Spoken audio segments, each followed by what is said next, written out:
Welcome back to the channel. Today we have a special video. We're going to go over something that I keep a very close eye on that I have not discussed yet on this channel.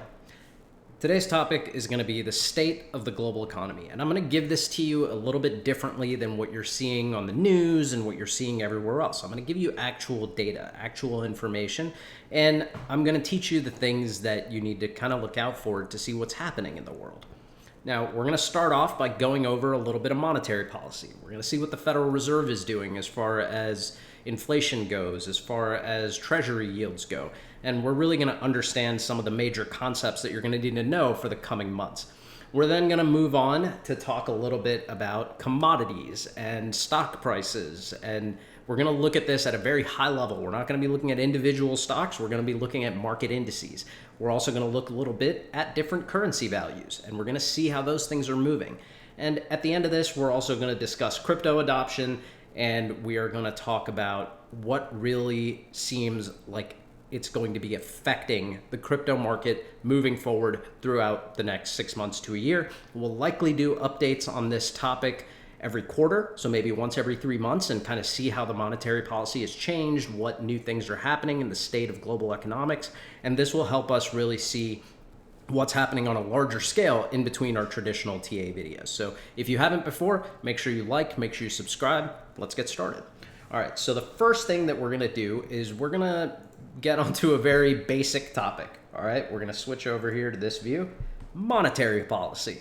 So the first question is, what is monetary policy? So you really need to understand this for the rest of this video, and I highly recommend that you stick around even if you know some of this stuff, because we're going to be going over the basics for only a very short time, and then we're going to go into some deeper info. So first question, what is monetary policy? Well, monetary policy, it's the demand side of economic policy. It refers to the actions taken by a nation's central bank to control the money supply and achieve their macroeconomic goals that promote sustainable economic growth. So essentially, monetary policy is the policy that the central banks have in order to control the money supply to sustain the growth of the economy. That's monetary policy. We're going to move forward into an article that I was reading recently, and I want you to read this one part here. It says, since July 2020, okay, so that's about 13 months. It's about a little over a year. It says the Fed's quantitative easing program has involved purchasing approximately $120 billion of bonds each month in order to support the market. The Fed also cut the federal funds rate to nearly zero at the onset of the pandemic in March 2020. That has not changed. So what does this mean? Well, this means that over the last 13 months, the US Fed has been essentially buying $120 billion worth of government bonds every month because nobody else is buying those bonds. They don't have any interest rate and they need funding. So they're buying those bonds at $120 billion a month. That's a total of $1.5 trillion over the last 13 months that they have spent, almost $1.6 trillion buying bonds. That's a lot of printed money going into buying back bonds that nobody else wants right now because they generate no yield, right? The interest rates are nearly zero. So why would you want to buy those bonds? You've had most people sell their bonds. They're not in the bond market anymore. So that's one thing that you really need to keep in mind as we go into the next topic. This is tapering. So what is tapering? So tapering refers to the policies that policies that modify traditional central bank activities. The tapering efforts are primarily aimed at interest rates and controlling investor perceptions for the future direction of interest rates. Tapering efforts may include changing the discount rate or reserve requirements. Tapering may also involve slowing of asset purchases, which theoretically leads to a reversal of quantitative easing policies. Basically, what this is saying is tapering would be the government reducing the amount of money they're printing, the liquid supply they're putting into the economy, and the amount of bonds that they're buying back each month.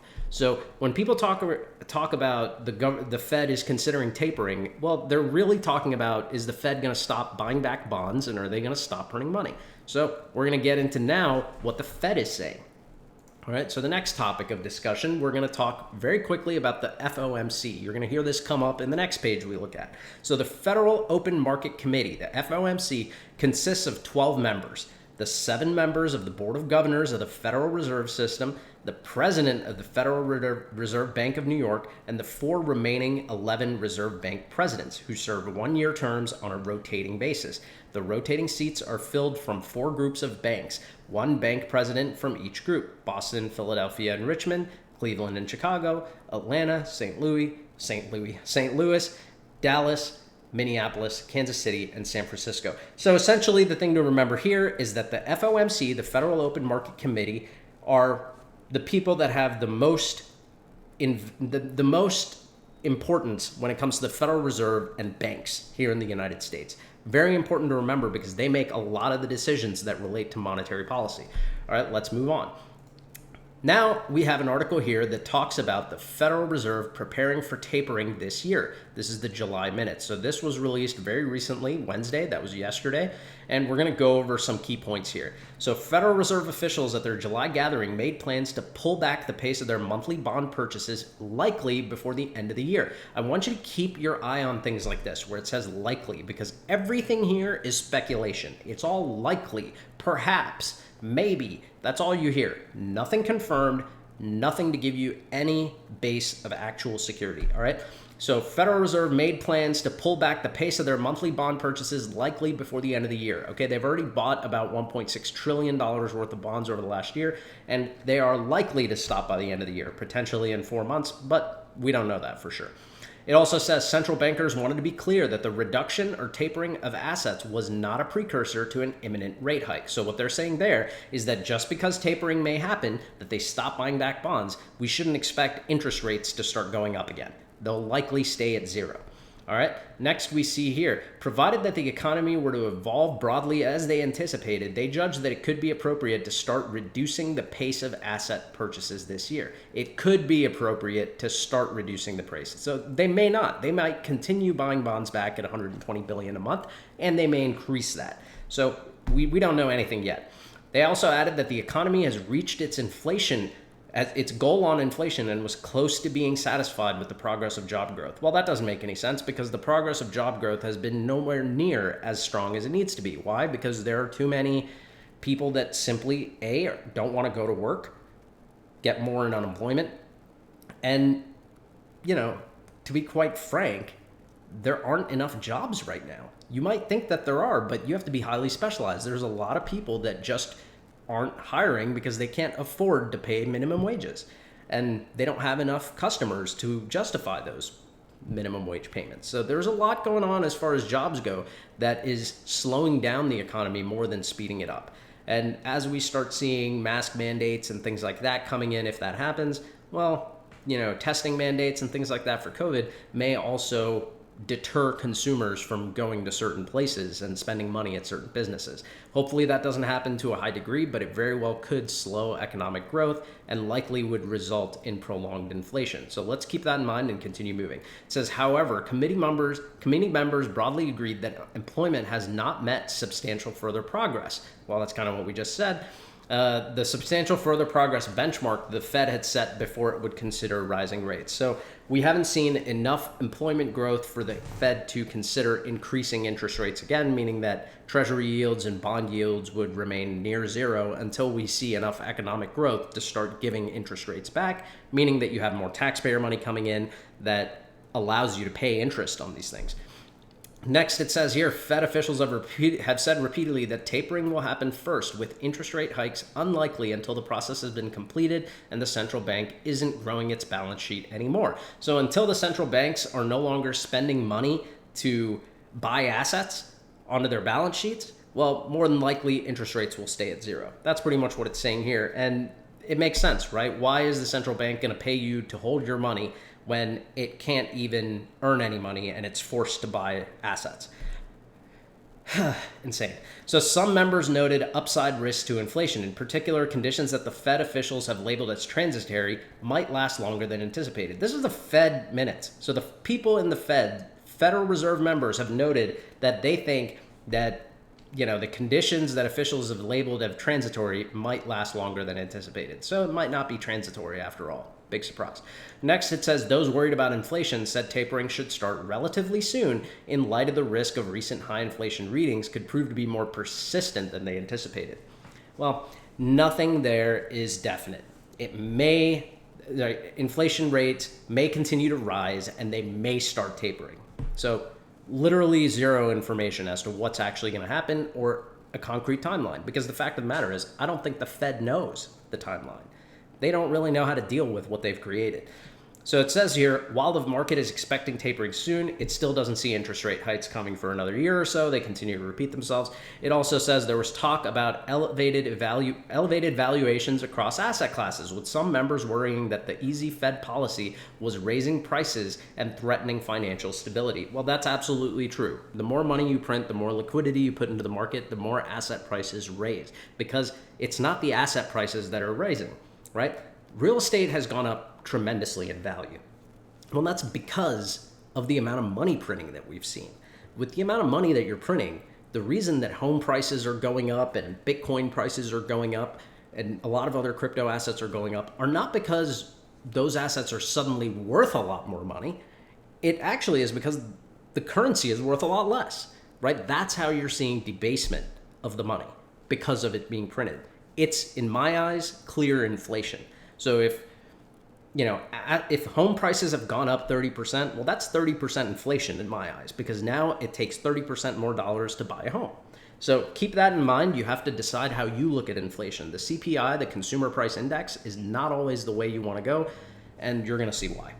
All right, so the next thing we're looking at here is the actual inflation rate. So this is giving us a view of inflation, and we can see here that the inflation rate over the last few years, okay, we were in 2020, 2021, we were at 1.2, 1.4 for many months, right? It was quite stable.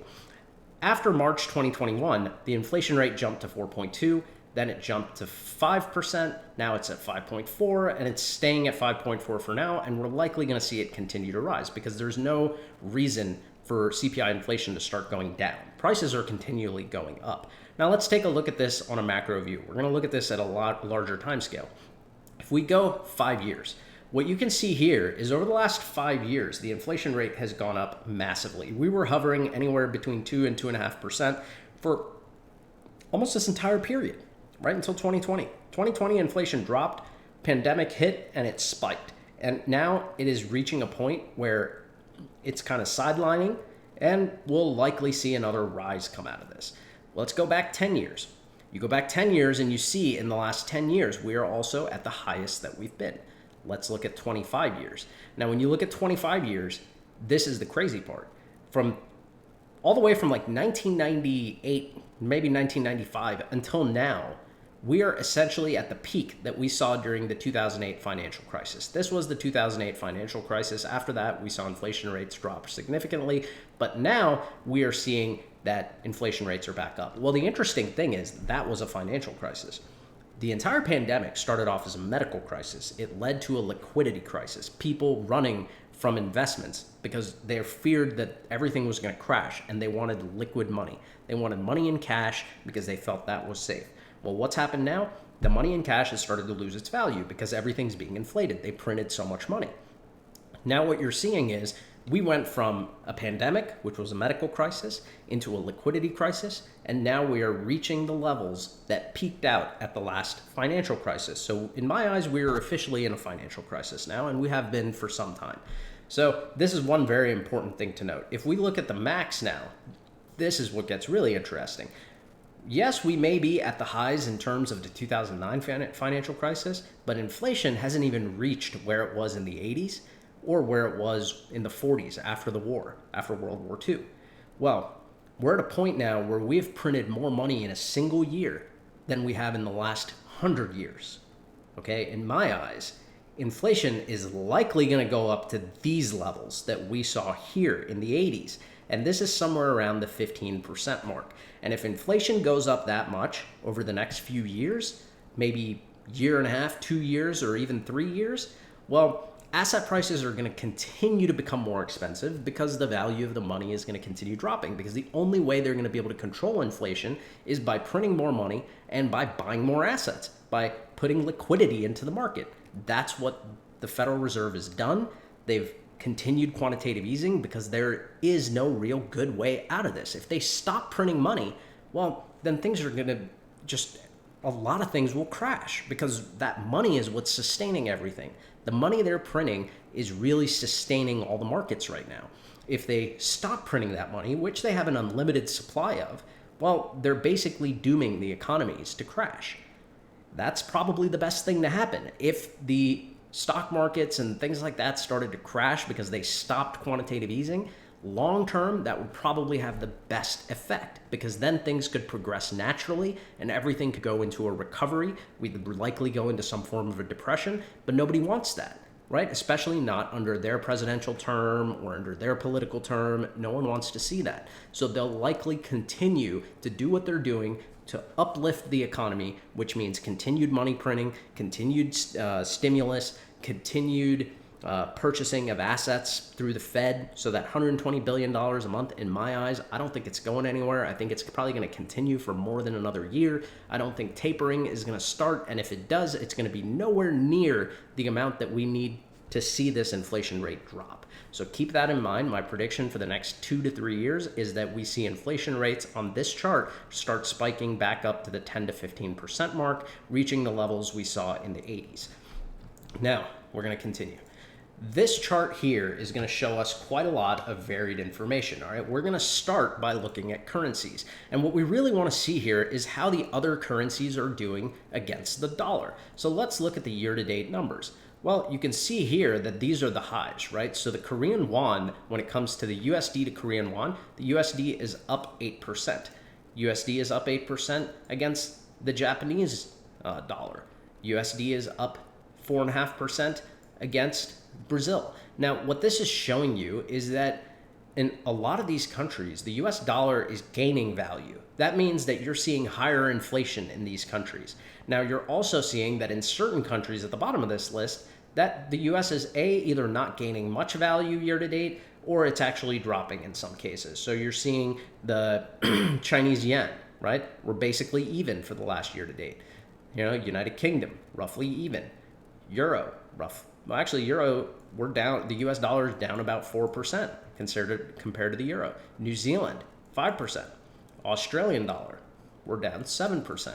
So there are monetary policies that are actually working to effect of gaining on the US dollar because of the amount of money that the US dollar is printing.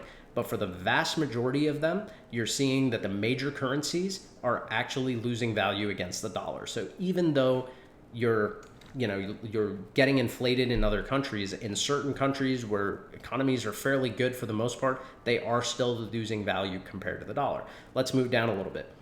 We have crypto here, and ironically, I don't know how many crypto assets they list, but XRP year to date is up 442%, Ethereum 328%, Bitcoin 60%. Well, that's a lot higher than if you had your money in any other foreign currency, and if you had it in many other things that we're going to see now. Let's take a look at stocks.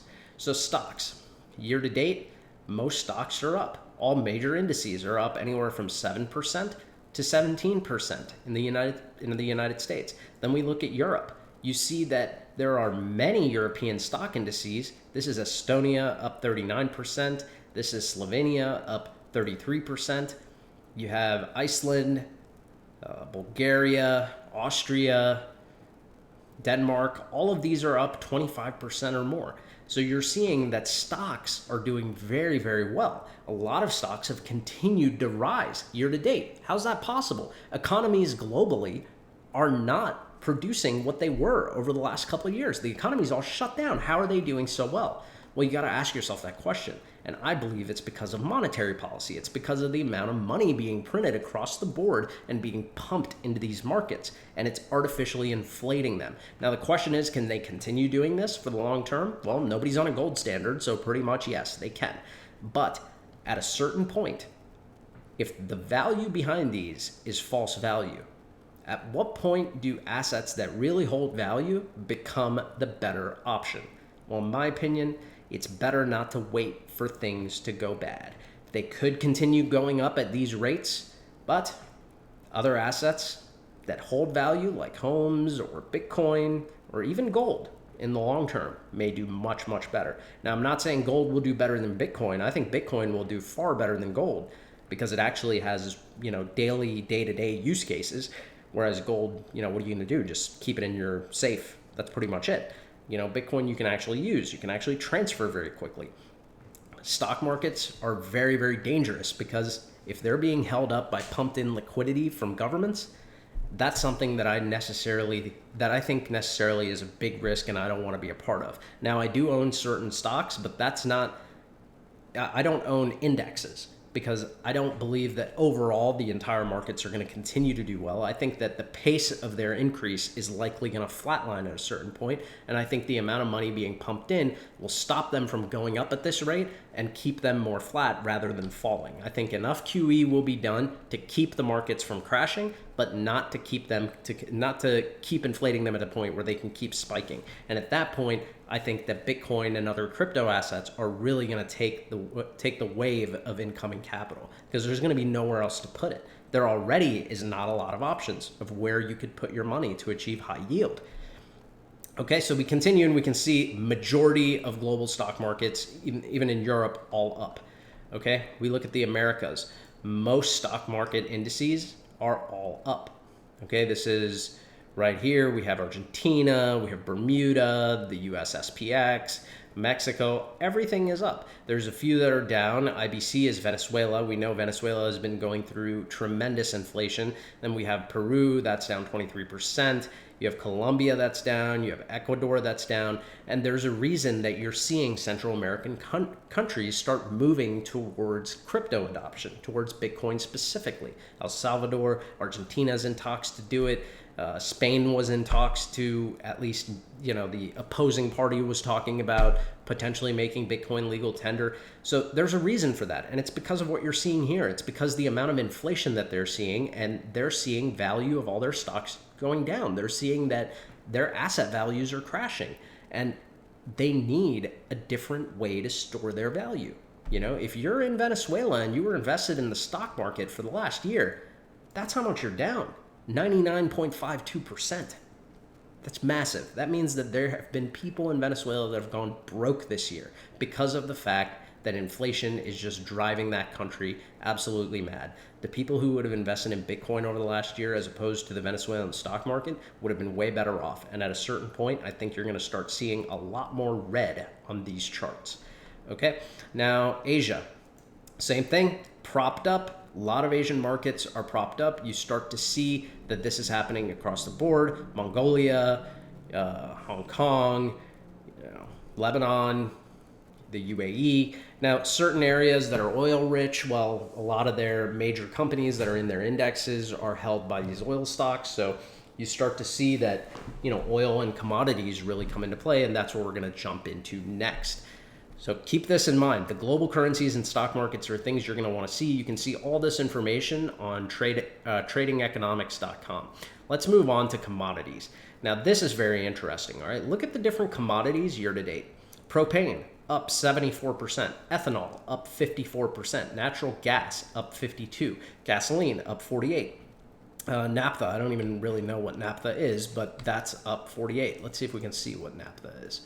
Naphtha, a flammable liquid that can be used as fuel, a metal cleaner, high octane gas, as a petrochemical in the production of plastics. Okay, so it's used for plastic production. That's up 48%. Heating oil, 33%.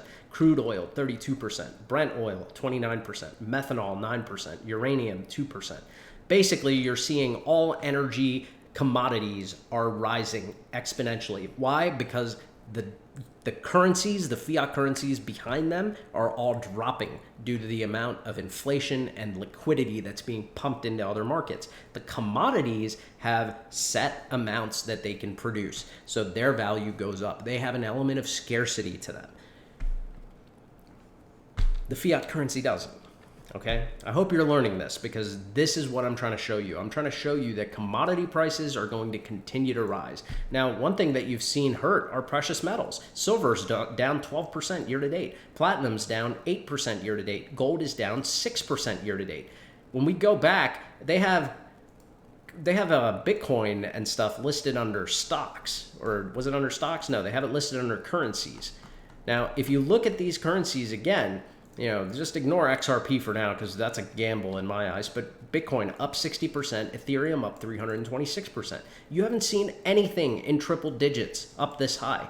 Well, not even the commodities, because there is still not an amount of scarcity that exists even in Ethereum and Bitcoin supply. Ethereum just started essentially, it reduced its inflation rate with the new EIP 1559 by about 50%. That's roughly what it was the last time I checked. We can check to see before we wrap up what the inflation rate is. We can actually check it now. Let's see. Watch the burn. If we go to watchtheburn.com, we can see here that the net reduction percent right now is about 47.2%. That's the reduction from issuance. That's huge. That's a big amount. That means that about almost half of the inflation rate of Ethereum has been cut. Well, Bitcoin's still deflationary and it still has a lot of use cases. So I still think that Bitcoin, in a sense, has a lot more security behind it. Okay, so next we have agricultural products. Look at this also, right? We're only going to go over a few because you can check these on your own, but you're seeing canola up 41%, coffee is up 39%, oats are up 34%, sugar is up 27%, tea is up 25%, cotton 19%, palm oil 17%, wool 17%, corn 13%, wheat 13%, orange juice 9%, rice is up 8%, milk is up 1.58%. This is where your inflation's coming from. These agricultural commodities, sugar is used in almost everything. Oats are used in most grains and, in breads and bagels and most of the things that are consumed at large scale across the world. Coffee, which almost everyone drinks, is up 40%. If you don't think you're going to see the price of your Starbucks coffee go insanely high in the next year, you're crazy, because the amount of coffee that they're buying, it's now going to cost them almost 40% more over time. Same thing with tea, 25%. Cotton, that's going to drive the price of all your clothes, bed sheets, pillows, all those things up. It's already up 20%. That's the raw commodity used to create these things. Palm oil, 17%. Wool, get ready for winters that are going to be expensive. Sweaters are going to be going up in prices. Corn, well, cereals are going to go up in prices. That also applies to breads. It also applies to a lot of products that contain cornmeal and corn oil. All those things are going to be up. Wheat, once again, one of the most mass agricultural products used, is up 13%. You're going to see this continue to grow, and I have a feeling that these numbers are going to keep rising. Ironically, you see here at the bottom, lumber prices year to date are down 47%. Well, why is that? That's because last year, the housing market went on a massive rise.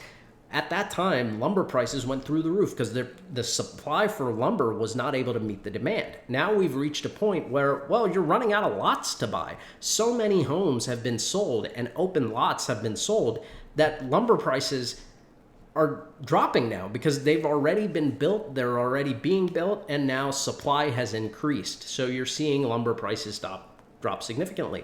But I think what you're going to see is, even though lumber prices are falling, real estate prices are not going to fall nearly as much, because the real estate itself is its own commodity that is going to continue to rise, in my opinion, because it's a scarce asset. Land is scarce. Okay. Livestock also, you're seeing similar things. Poultry is up 35%. Lean hogs, that's basically ham, that's up 23%. Feeder cattle, 13%. Beef is up 10%. Live cattle is up 7%. Expect all meat foods across the board to go up in price anywhere from 10 to 30% over the next year. Industrial, you see very similar things. Coal, ironically, is up 112%. Lithium, 98%. You know what's funny? Afghanistan, which is now controlled by the Taliban after everything that's happened over the last few weeks, has one of the richest deposits of lithium on the globe that is untapped. And now I think China is heading to try to get into that market. So we're going to have to see what happens there. But lithium is up 98%. That's what's in all your rechargeable batteries. I don't even know what this one is, but it's up 80%. Soda ash is up 66%. Tin is up 61%. Cobalt's up 60%. Aluminum, 28%. Lead, 26%. Steel, 16%. Copper, 14%. Nickel, 14%. All these commodity prices are rising, and they are going to continue rising as long as monetary policy continues what it's doing as far as buying back its own bonds, continued asset purchases, continuing to print money. You're going to see these things continue to rise. And then what are you going to see? Well, we're going to go back to this inflation chart, and you're likely going to see the price go up. You're going to see the price of everything on this chart, your commodities, continue to rise. Over the next year, you'll probably see the same numbers. These things will probably be up another 50% next year. Now, what happens when that happens? Well, all the prices for the consumers go up, right? Then we go back to the inflation chart, and that continues to go up. Then you go back to your Bitcoin chart, and that's going to continue to grow up. That's how these things work. And a lot of this is missed by what you see in the media. This is why I don't like watching a lot of what's in the mainstream media, because they don't tell you anything about what's actually happening with commodity prices. Commodity prices are going to determine the inflation rate, because all of the things on the CPI, the Consumer Price Index, are built from these core commodities. So keep that in mind. And then we're not even taking into consideration where a lot of these commodities are created and what type of tariffs or trade agreements they're going to be that are going to increase the prices even more from their price increases. So, for example, propane is 74%. Well, if exports are tariffed, then certain places may be paying a lot more than 74%. Now, obviously, that's going to be different for each one because they all come from different areas where they have the richest reserves. But, one thing, when you come to certain things like industrial metals, well, most industrial metals come out of China. They have probably the biggest supply and reserves anywhere in the world, and I'm willing to bet that they're going to want more money for them. Expect these prices to continue to go up. Expect the prices of your electronics to go up. Expect the prices of your phones to go up. All these things will likely continue to rise, and I think it's all going to relate back to this inflation chart, and I think this is going to continue to rise. Okay, now let's move on. We look at currencies. All right, so this is a currency index, and ironically, after everything I've shown you here, the US dollar currency index, right now, TradingView is showing it as a strong buy. If everything I've told you right now and you think the US dollar is a strong buy, well, I don't know what to tell you. In my opinion, I think that not only is it a strong sell, but I think all of them are strong sells. And I think what should be done in this move is that fiat currencies should be put into harder assets. In my opinion, you can't get a harder asset better than Bitcoin, but that's my opinion. Bitcoin could go to zero one day. We don't know. Nobody knows. Other cryptocurrencies could also go to zero, but I personally think that they are the future, and they are giving us a form of distributed technology that allows not only security, easy transferability, it allows portability, divisibility, all these core features of sound money that don't exist elsewhere. And I think that that's really what's going to drive them, along with their decentralized finance features that are more than likely going to be put into use because the regular financial system is eating itself alive. And right now, in my opinion, even though it shows the dollar as a strong buy, I think the DXY is a very, very dangerous asset to buy. I mean, if we go to this chart here, this is actually Bitcoin, but I'm going to scroll down here and click on the DXY. All right, let's click on that. If you look at the DXY on the daily time frame, this is what's been happening to the DXY. All right, let's look at it on a monthly. If you look at the monthly time frame for the DXY, okay, this is from 1986. Can you tell me what the trend looks like? Because it looks to me like it is headed down. And I think right now, this bearish trend that is going on this monthly RSI is not close to over. It's not going to suddenly have a bullish divergence. I think we're still in a long-term bear trend, and I think that trend line is right here. Okay, that's where I think it is. And I think it is headed in this direction. It may take a long time, but I definitely think that over the next 5 or so years, we will likely see the US dollar do something like this. That's kind of what I'm expecting, and I think it makes sense. I mean, you have to look at things in the long term. I don't see how printing a currency to no end is going to make it worth more. So in the short term, following these currency index strong buy opinions, I think is very dangerous. All right, let's move back to commodities. So now you understand a little bit about monetary policy. You understand a little bit about what the Fed is doing, what tapering is, why people are talking so much about that, why inflation is rising, because commodity prices are rising. You also understand why scarce assets like real estate and Bitcoin are doing so well. Let's move on to something a little different. We're going to talk a little bit about crypto now. This here is an article from Chain Analysis. This talks about the 2021 Chain Analysis Global Crypto Adoption Index. All right, the interesting thing about this, we're at 34 minutes, so we'll try to wrap things up pretty soon. We'll actually wrap it up with this. I had a few other things to go over, but we'll save that for another time. Okay, now the Chain Analysis 2021 Global Crypto Index. This marks the second iteration of Chain Analysis efforts to measure grassroots crypto adoption across the globe. So we're going to talk about crypto adoption now. Throughout this time of increased quantitative easing in the monetary policy, global inflation rising, global commodity prices rising, how is that affecting crypto adoption? Okay, so it says here, the goal of our index is to provide an objective measure of which countries have the highest levels of cryptocurrency adoption, their methodology. The Crypto Adoption Index is made up of 3 metrics. So they're first looking at on-chain cryptocurrency value received. This is weighted by purchasing power parity, PPP per capita. So it says the goal of this metric is to rank each country by total cryptocurrency activity, but weight the rankings to favor countries where that amount is more significant based on the wealth of the average person and the value of the money generally within the country. The next metric is on-chain retail value transferred, weighted by the same thing, PPP per capita. It says the goal of this metric is to measure the activity of non-professional individual cryptocurrency users based on how much cryptocurrency they're transacting compared to the wealth of the average person. Then you have peer-to-peer exchange trade volume. This says that's also weighted by PPP per capita and the number of internet users. It says here we rank countries by their P2P trade volume and weight it to favor countries with lower PPP per capita and fewer internet users. Okay, so it favors country with lower PPP per capita and fewer internet users because if they have more adoption, it means that you have a wider number of users because there's less total, right?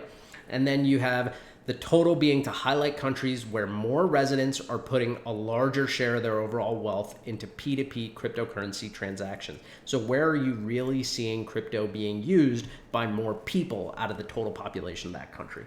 All right, so let's move on to the chart. This chart really shows us some interesting things. It says here, the table below shows the top 20 countries in our 2021 Global Crypto Adoption Index, as well as their rankings and the 3 component metrics that make up the overall rankings. So those are the rankings we talked about. They're on the right-hand side. We're going to focus on the overall rankings, but I wanted you to understand what these 3 rankings are. And if you check this out on the Chain Analysis blog, you can look at it in more detail. Since we've already gone for such a long time, I'm just going to go over some of these countries and we're going to talk about why they're on this list. So number 1, you have Vietnam. Vietnam has seen by a large margin the most cryptocurrency adoption this year. Now, why is that? Well, Vietnam was affected by the pandemic a lot less than other people. But what they have in Vietnam is essentially a communist regime. It's a communist country.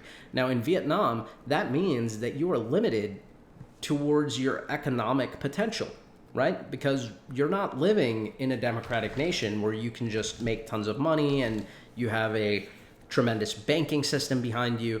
So you have people there flooding to cryptocurrency because they want control of their own money.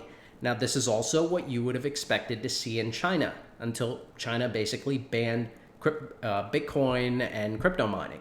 So China would likely have been on this list if it was allowed by the government, but they don't want you to have power there. And because of that, China is off this list.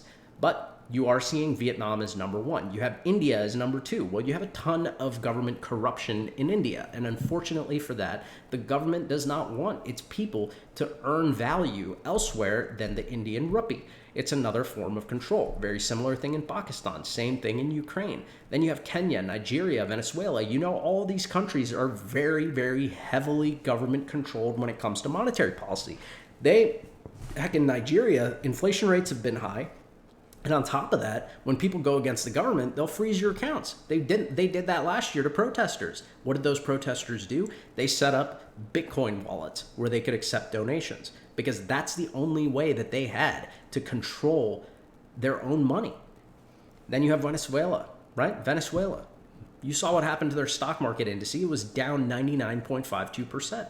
Well, you have here number 1, 2, 3, 4, 5, 6, 7. Number 7 above the United States when it comes to cryptocurrency adoption. The people that have adopted cryptocurrency in Venezuela over the last year and a half to 2 years have saved themselves from a complete monetary collapse. All right, then you have the United States, probably doing the best economically out of all the countries I've listed here. But what you're seeing is that cryptocurrency adoption in the United States is increasing. You're having a lot of mining companies move over here. You're having even, a lot of people within the government fighting the infrastructure bill to keep crypto adoption moving, to keep innovation moving, because there are a lot of people that see the value here and see the danger of what the US Fed is doing when it comes to monetary policy. Everything we talked about before.